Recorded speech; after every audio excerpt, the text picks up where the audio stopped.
Coach, what do you like to tell your players about making professional football? Well, it's their goal and their dreams, and a lot of why they come to Alabama. They just know that the development, the opportunities that exist there are going to help prepare them for the next level. So with all the tradition, history that surrounds Alabama players going on to the NFL, it's what they work for. And the thing that I have really enjoyed is the respect our guys have for each other and the path and the journey they're on in the midst of trying to keep the team first while you're trying to win championships. You had a little while now to digest year one. What are some of the overall takeaways and some of the things you're looking forward to this spring? Yeah, we know that we need to be better, and that's the expectation I had. From day one is that we perform at a championship level, and we certainly fell short of that. Whether you're 0-12 or 12-0 in a regular season, you're always going to really critique and be detailed on how you got to improve. And I appreciate what our staff is doing, what our players are doing, to really look inward, work together, and continue to move forward. There's a lot of good things already happening. It already feels just a lot different internally as we turn the page into 2025 from the first team meeting, which was less than 2 weeks after our last bowl game. So just excited about what's happening, the work that's being put in. Haven't had a chance to be around the guys a lot just because we've been on the road recruiting and only get a few days here, especially as a head coach. The only time of the year now in January you get out, but I'm really excited about the momentum we have with so many players choosing to continue their career here and build the stock that they have to get to the level that we're talking about going on the NFL. What have you seen from Ty Simpson's patience, and how rare is that in today's world? Yeah, you certainly appreciate what he's done. Continue to work on what he can control, and that's himself. Continue to build relationships to get ready for this chance that he has right in front of him to not just step up as a leader, because I think he's been doing that, but to have that opportunity to step in and be the quarterback. What do you like about Jason Jones to add him to the staff? Yeah, a lot of things. There was a lot of it's actually kind of surprised me when brought his name up to a few members of the coaching staff. Didn't realize there was many connections, and when I dove into those connections a little bit more, just the same things kept coming out about who he is as a person, how great he is, whether it's it's all facets, the recruiting, the X's and O's, just with the player development piece, and then him being local and someone who is an alum was an added bonus. It didn't have to be that way, but it certainly was something I know he was excited about, speaking on his behalf too there. But just an all-around just team player and everything, and we were looking for the right kind of combination as we work into the defensive backs and the coaching of that group as a whole, and love what we got there with Mo Linguist and now Jason Jones. Coach, how would you characterize your quarterback room right now?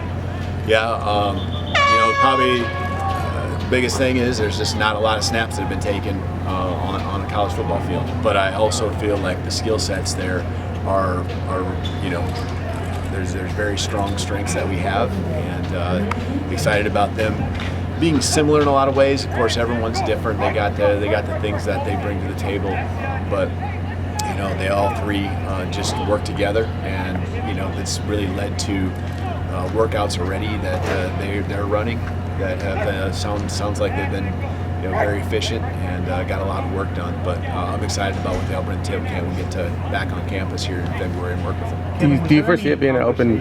Or consideration of adding Brian Grubb into your staff? Well, man, we go way back, so great friend of mine, and think the world of him as a football coach, obviously as a person too. And so I know he's working through his process, just kind of after what last season brought, and so just kind of seeing what he does there, and here for him whenever he needs me. That's always going to be the case. How gratifying is it to get Deontay back, Mobile guy, and back there as a former captain back from defense? Yeah, that was big, and first and foremost, we wanted what's best for Deontay. Unfortunately, with the injury and him, I think in his mind, in fact, I know in his mind, this was it, and he was excited about moving on to the next level. But life throws you curveballs, and he got that, and he just, the emotions of the injury and things like that kind of let him kind of work through it. And I think he just really realized that the best course of action, what's best for him, was to come back, and that, of course, is exciting for us. You get a team captain, a guy who is so well respected in the locker room, and well respected by the fan base, and just that type of leader at the linebacker position, the guy who makes the calls, just that familiarity with everything, whether it's us with him or him with his teammates. It allows us, again, another one of those things that helps us hit the ground running here going into the season. Another local guy, Ryan Williams. So as you step back, how do you sort of assess his first season and where he has to go in year two? Well, a year ago at this time, we were pretty excited about the commitment, right? And that's what it was that he had made to come play football in Alabama. And you got into the summer and you're like, wow, this is fun working with him. And then we saw what he could do in the season. I know that he's got much higher goals than what he accomplished this year, and that's individually and as a team. I'm really excited about him taking the next steps as a leader now. And he's going to take care of his business and do what he needs to do, and we're going to be there to help him refine the things that are going to make him, the best of the best. But he's a team player through and through. We saw that all season long. He and Germ kind of coming back as the leaders of the receiving corps. I'm excited about what they bring from a mindset. When your best players are, your best people and highest character guys, it's exciting what it can become. And so we have that at the receiving corps. We've added some guys too, with the early enrollees, the newcomers, and so I really like the way that group's going to come along under their guidance and leadership. Kalen, how have you seen your recruiting approach change this time around with the year in the system and knowing what Alabama's all about? How have you seen it, become more powerful, as you cross the country kind of pitching out? Yeah, well, I think I feel really good about what we did, whether it's with the high school class or filling in some gaps with our portal. And I think the other piece is just the retention of our own team, and feel good about where we're at there. We have a couple spots we could fill, just a few as the rest of the spring, summer comes along. But we always are going to tweak things and find ways to make it better. But I like, considering it was the first year, what we accomplished with the high school guys. They are in there working.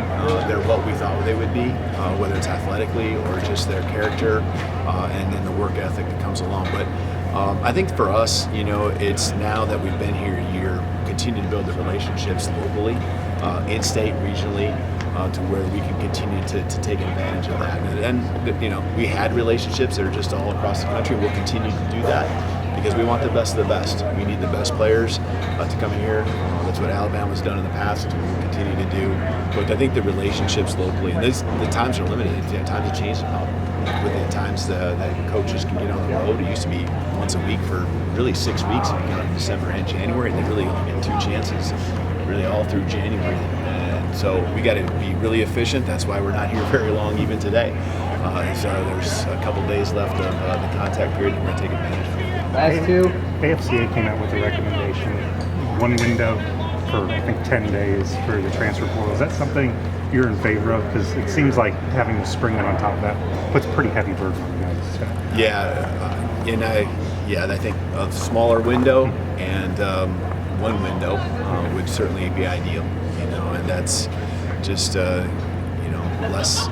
more of an understanding of what your roster is going to be at this time of the year is what we all want. And just taking the gray out of the confusion out of it for us, for our players, on what's ahead, and let's get the development process of your team, of these guys, and the work that we can put in. Let's get it all aligned. So certainly in favor of that. Although you don't have the final say, what is your preference on playing Power 4 teams, continuing that trend? And your non-conference games? In non-conference, I think as long as we play, it depends on how many conference games you are playing, and we're at 8 right now, and so this next year with Florida State as the opener, and then a couple weeks later with Wisconsin. you know, it's a good competitive schedule. That's what we want leading into conference play. So that's you know, that's the way, you know, we want it. We want to be challenged and be tested going into, you know, SEC action.